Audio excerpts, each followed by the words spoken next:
Okay, we're looking today at the City amplification Picovalve amp, and this is a 5-watt amp that's switchable down to 2 watts. Brief look at the controls.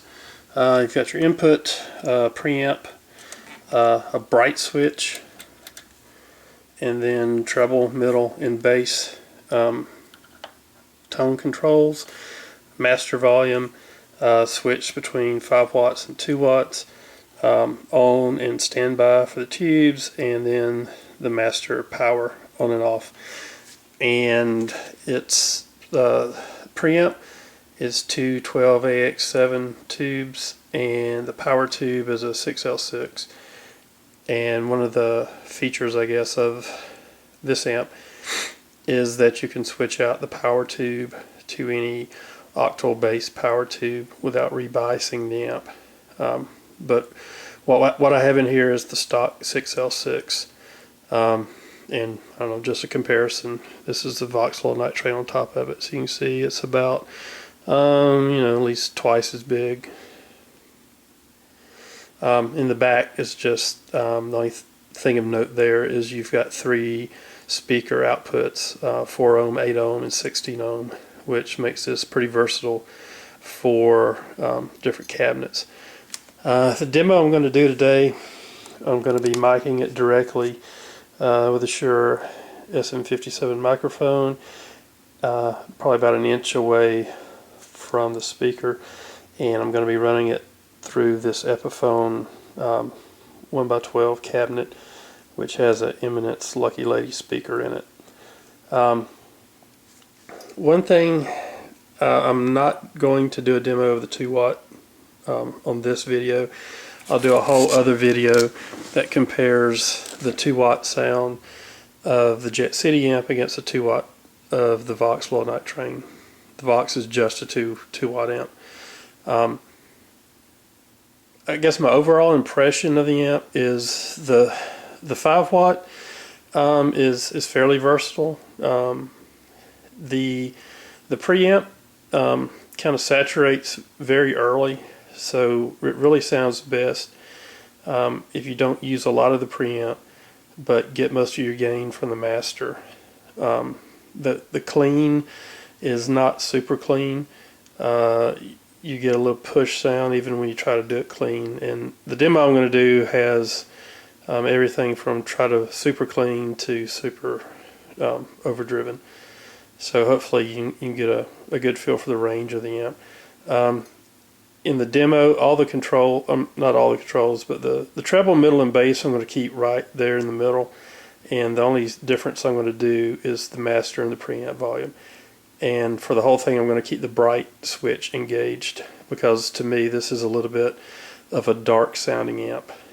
But anyway, now let's listen to some of the tones you can get out of this.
you.